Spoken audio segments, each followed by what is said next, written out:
Hi. Hi. We're at a conference. Oh my God.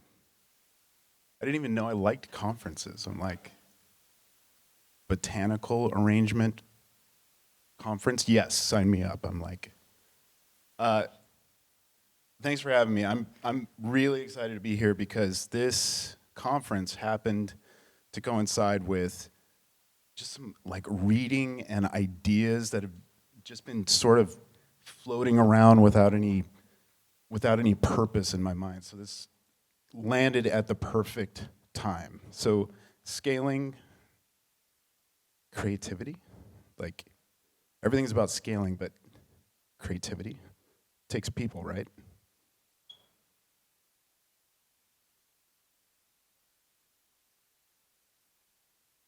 Okay, a little about me. So background in fine art, which I never got particularly good at, but it informed everything in my digital career. So the way I like to think about my approach to image making is to find some creativity in every space of the image. If I can get 10% into a little space in the image, I'm going to take it.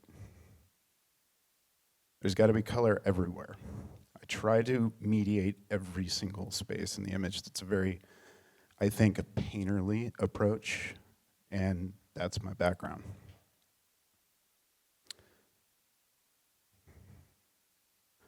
So I've had the opportunity to work on a lot of really charismatic, very recognizable people, and so that takes being mindful of uh, how we manipulate images and how we manipulate bodies.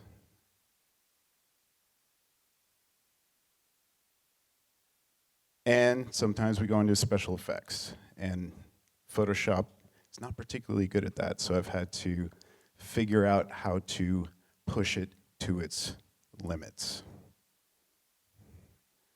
So seeing that background of those images that I work with, I spend a lot of time on those. A lot more than you would in e-commerce. But the concepts still apply. A lot of people, a lot of my friends might be like, "You're excited to go talk about e-commerce? Seriously?" You know, some people might say it's assembly line. I'd say it's repetitive. Might say it's not art.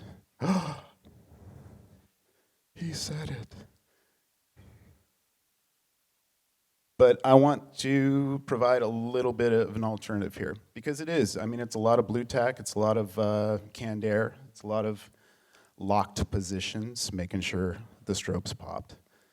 Um, but let's twist that for a minute because I think it's useful to have these moments of stepping back and going, what is it? What is the work that we do?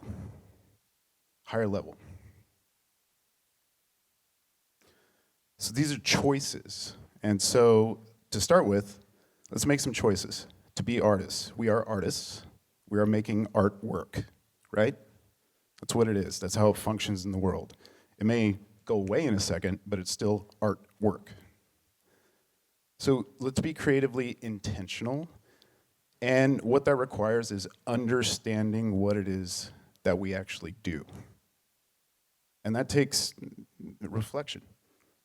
So let's finally choose to expand the conversation to get better, to bring new visual stuff that interests people. That's also an intentional choice we should make. Cupcakes. It's a photograph of cupcakes. So, whoever took that photo, they were taking a photo of cupcakes, definitely, right? They showed up to shoot some cupcakes. Now, there's a painter who I absolutely love, and this is about choice. This painter, Wayne Thiebaud, He's not one of the top 40 painters that you might know, but he's so important to the work that we do. Because when Wayne shows up to the studio, he doesn't show up to paint cupcakes. Now sit with that image for just a minute. I can look at Wayne's cupcakes all day long.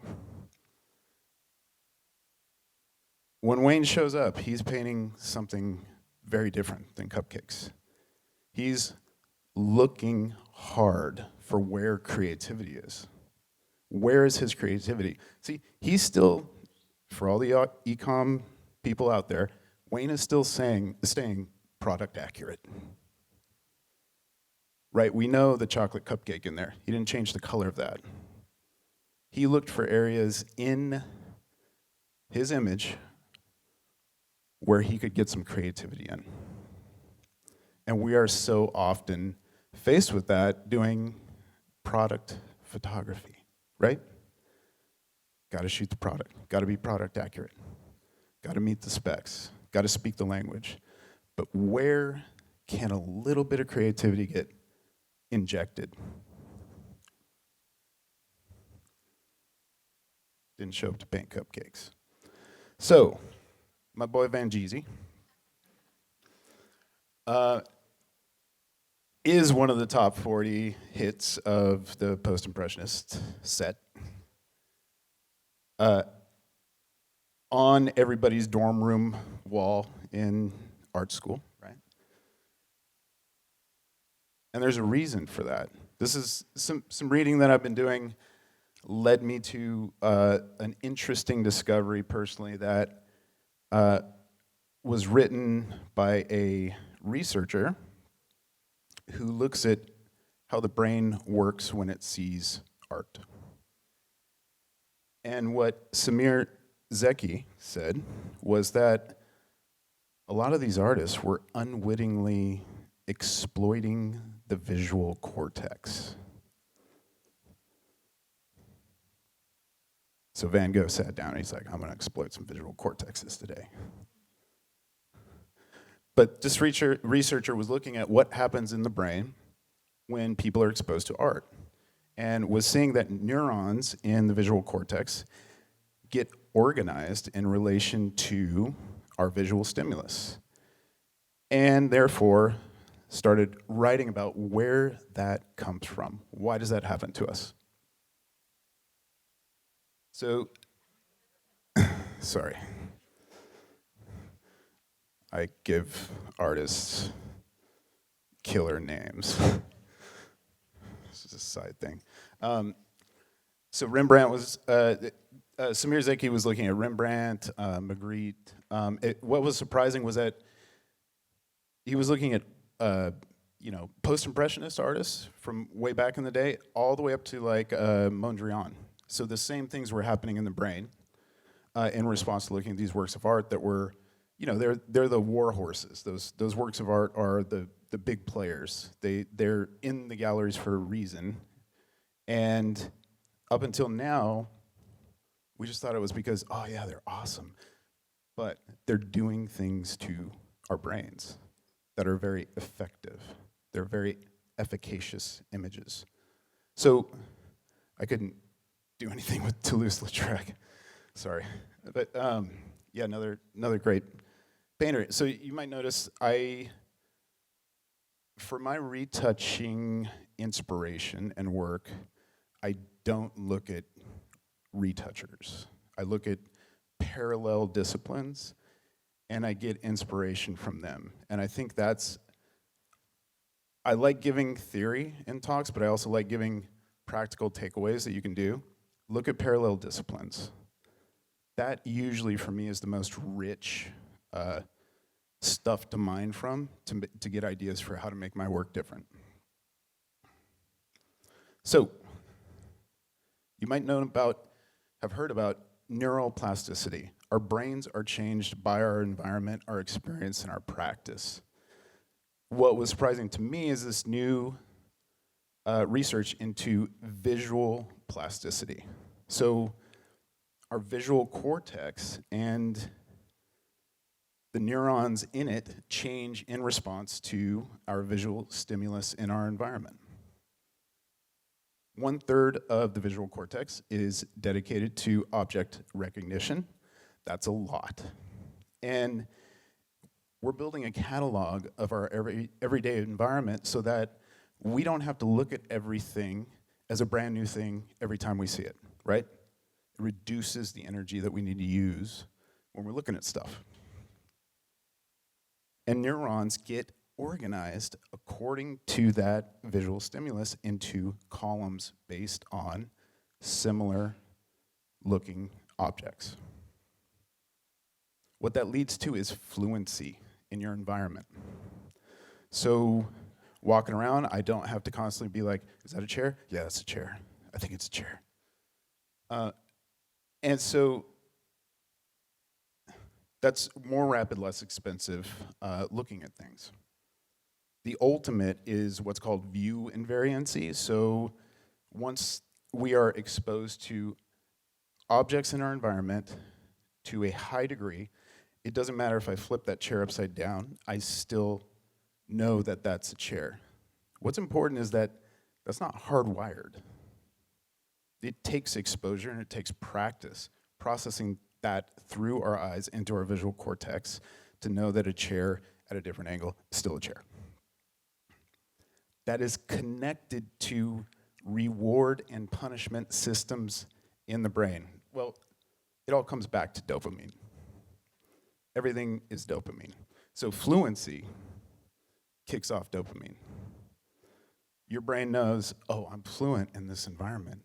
I can walk through all those chairs and not even have to look at one of them. And that's like dopamine, little dopamine hit. So what about art? Same thing. These things are being observed in the brain. When we become stimulated by and fluent with imagery, we get rewarded. So, perceptual fluency in what I call unmediated spaces, AKA the forest, the primordial forest. You're a hunter-gatherer. You are cruising through the forest, and it will really help you to notice if you're about to get killed really quickly. Like, that's a big bear track. I don't have to look hard at it. I know that's dangerous. There's a hot game trail over there that's probably a rabbit or something that I can go after. I notice that because I'm continually exposed. I don't have to go close and look at it and really inspect it. People like us would not even see those visual markers in the environment. Those mushrooms are good. Those mushrooms gave my cousin diarrhea last week. Do not eat. So this fluency in our environment comes way, way back, right? This was to keep us alive, to keep us fed, to find mates, and to not get killed by big animals. Perceptual fluency in our mediated spaces.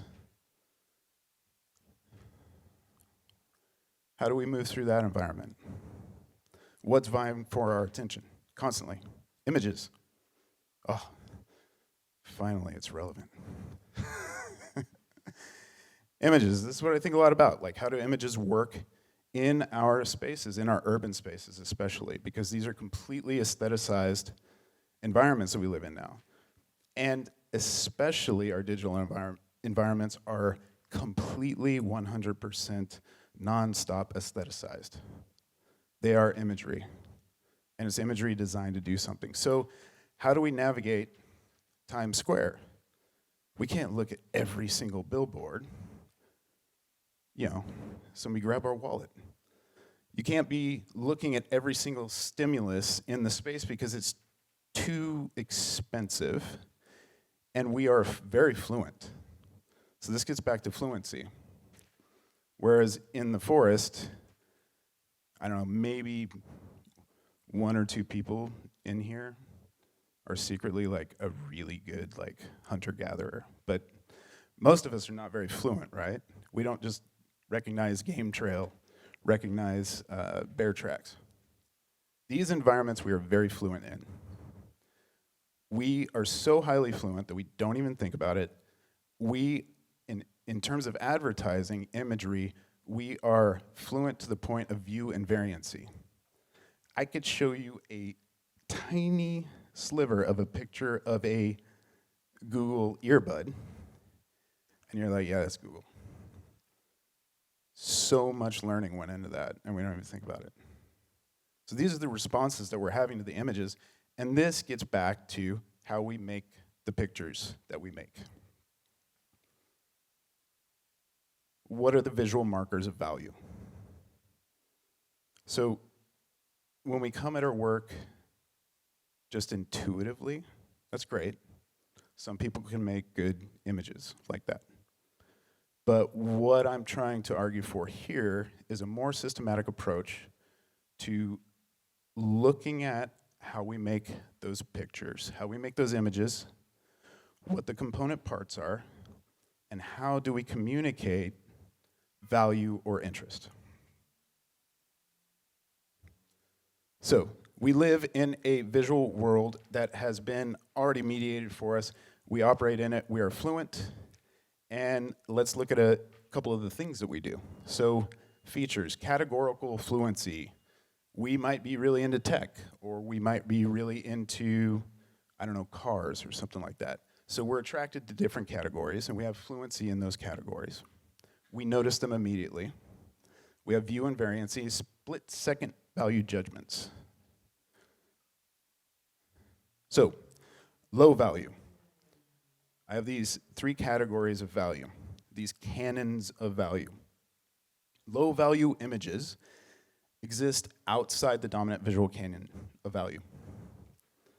We notice it in a split second and we don't care about it. Because why? Because it tries to copy the dominant canon badly. It does it wrong. Or it tries to create its own visual vocabulary that we're like not familiar with, and it doesn't land. So average value images, they exist firmly within the established canon.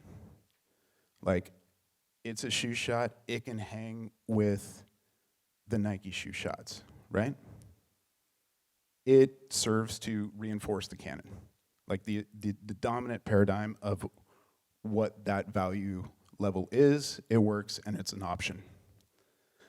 Now, high value can be tricky to find in e-com, right? Because you don't have a lot of time to spend with images. But high value, you know it's in that canon of value. It fits in the vocabulary, it speaks the language, but it does something different. Because, going all the way back to the forest, we get a hit of dopamine when we see something novel, something, first of all, valuable, but novel is a real hit. And so this is the way I think of images. If I can put one twist on it that changes it, I know it fits within the canon, it speaks the brand's value, I've hit the spec, I've nailed their style guide, but I just got a little twist in. That's what makes people look. So, since images are organizing our brains, what brands are organizing our brains? It's not hard to guess. These brands are literally organizing our brains because science is looking at brains and going, oh yeah, everything you see in your visual environment is moving neurons around. So these guys are moving neurons around in our brains because that's what we see as the standard. You know, we may only be able to operate below it, but we know it's the standard. Okay, let's take a deep breath. This can all seem a little intense,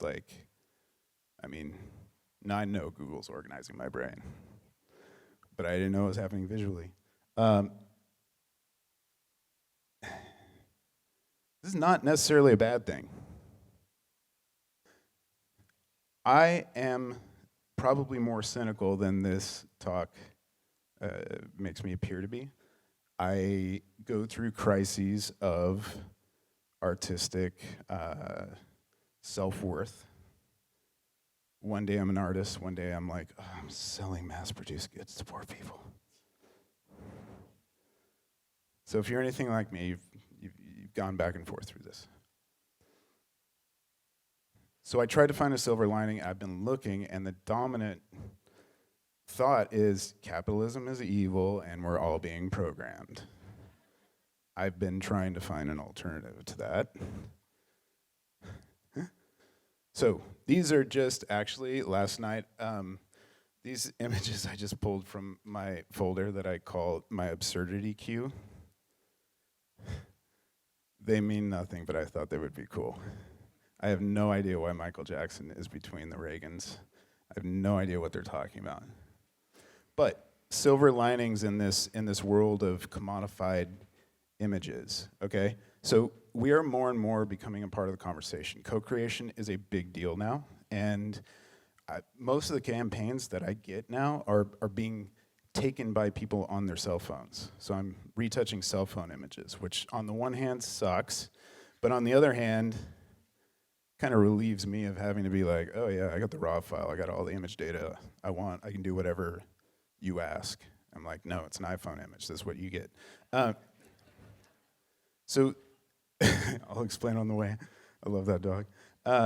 So the discussion is broadening, and I think that the way images work in culture is people are becoming more fluent in that conversation, and they're talking more about it, and there's more awareness, and people are not gonna let, magazines and brands get away with bullshit. Like disrespectful use of photographs, disrespectful use of retouching techniques. That's good, because we should have ethics around images. Images should have a little bit of a sacred place. Every aspect of our daily life is aestheticized. Now, what's the alternative? Going out in the forest, it's not mediated forest. It's got an aesthetic of its own. And so this is kind of a good argument for preserving natural spaces. It's good for us to be in places where we are being organized by the environment rather than us mediating it. But in our urban spaces, we mediate the environment for us visually. And so that's not necessarily a bad thing. This space is mediated. This is a nice space, I like it. But our online life and our life walking the streets it has a lot of art in it. Different levels, but we surround ourselves in art, really. Aesthetics. Some good, some bad, but overall, we are saturating ourselves with images. Great, cool, nerd. How do we use this?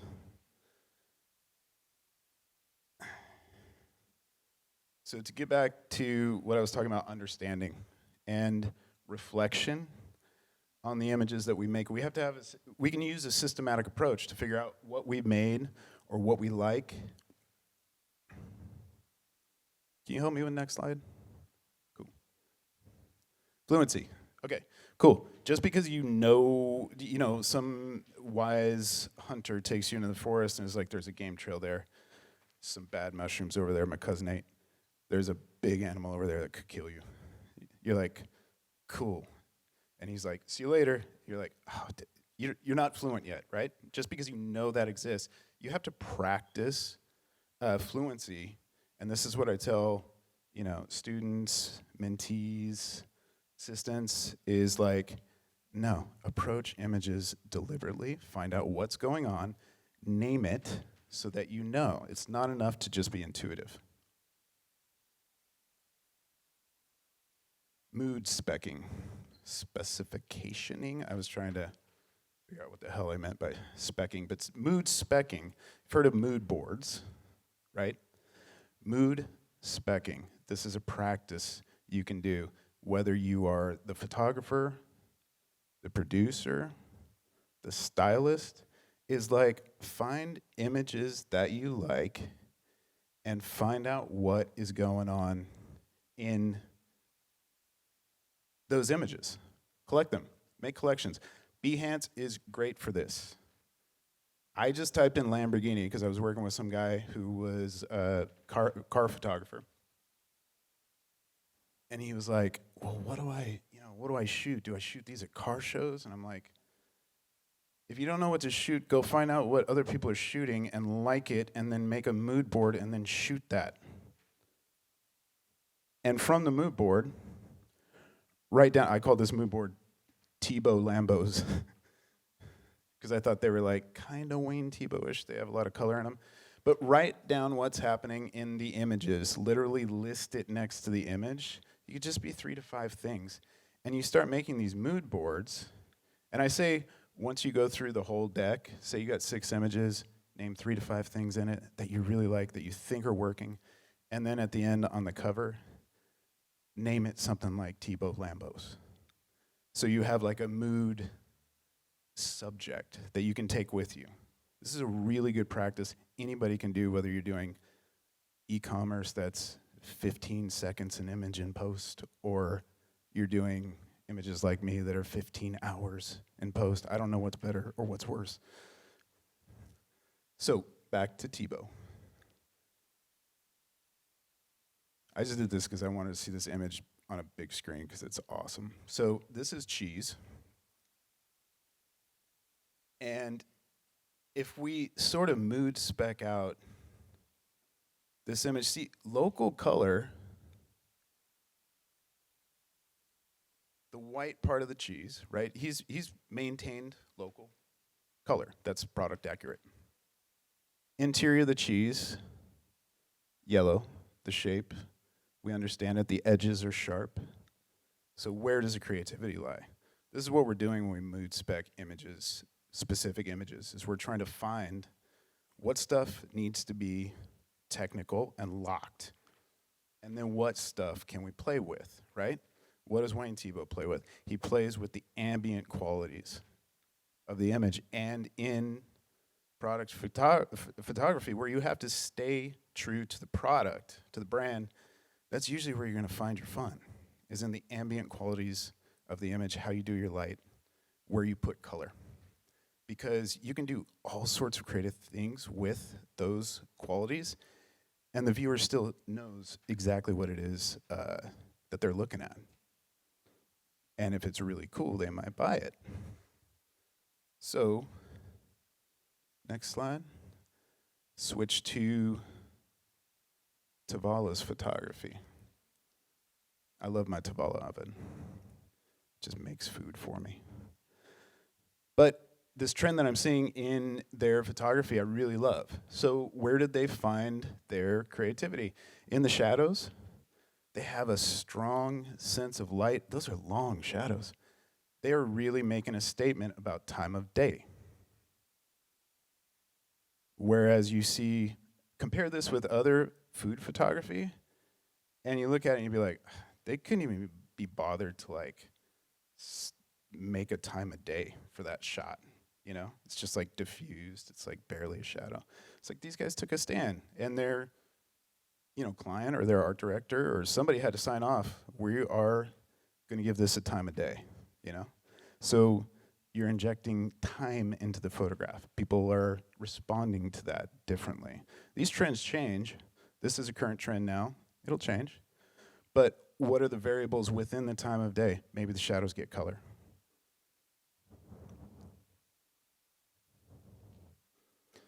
Maybe the edges of the shadows get softer. Maybe they get crisper. Maybe the highlights have a slight warm tone. So we're looking for areas that we can actually do creative work.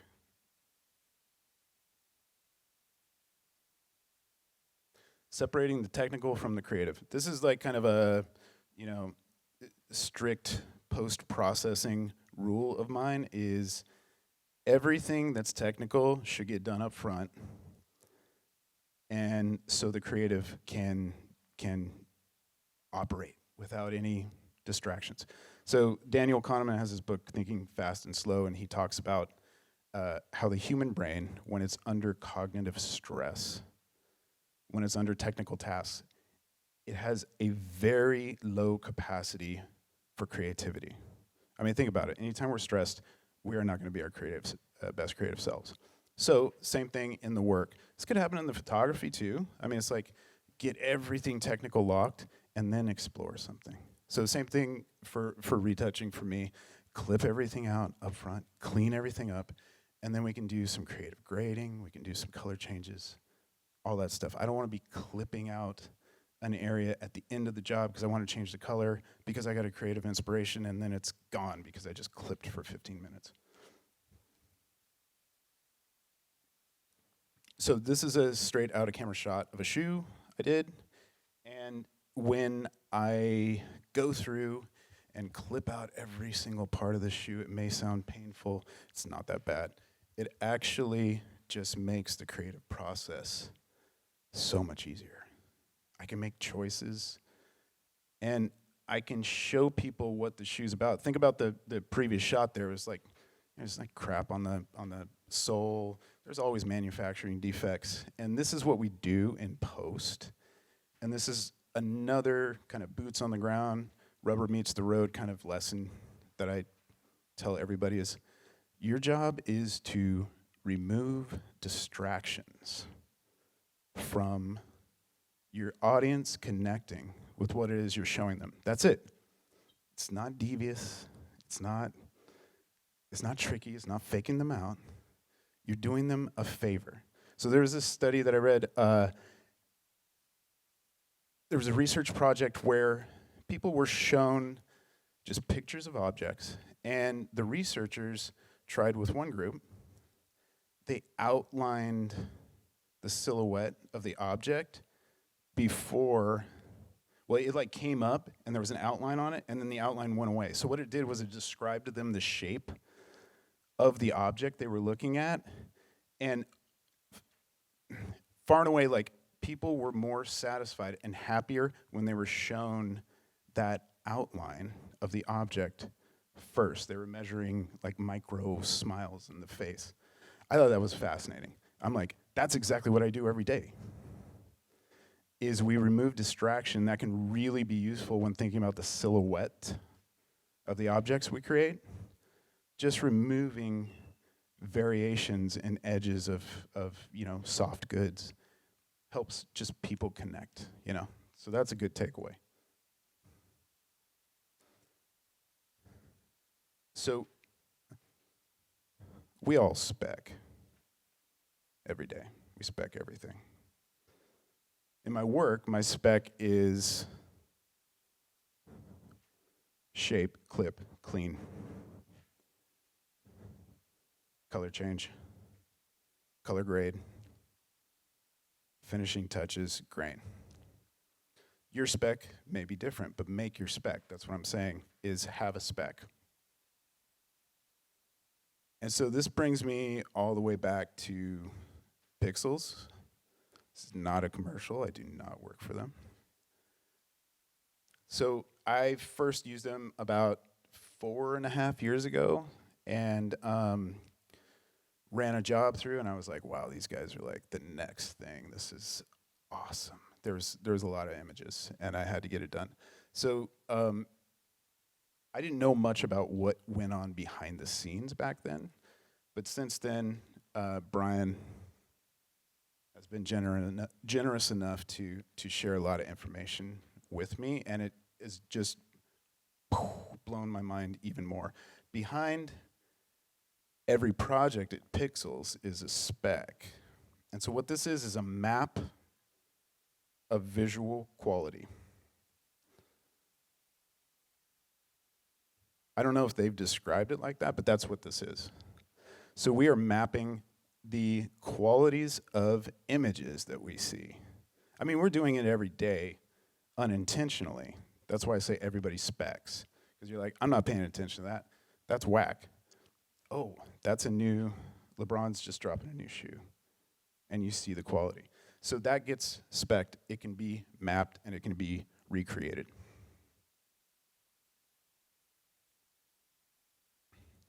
So that's how creativity scales. Separating the technical from the creative, first of all. Because the technical can be done by a dedicated operator who does not need to be a skilled artist. They need to be very skilled at that one thing that they do. That's smart. Technical can also be done by a very smart machine, and that's what we're going to see. And creativity can continue and needs to continue to be done by people, but not necessarily completely hands-on. We may be still relying on smart machines to provide us options, creative options that we choose. We say, yes, this, no, not that. So I don't think humans are getting taken out of the equation. I just feel like we are going to be cooperating with machines in a very different way, and that's actually pretty cool because it means I don't have to clip anymore. So I have a life to live, not clipping. So thank you. Any questions?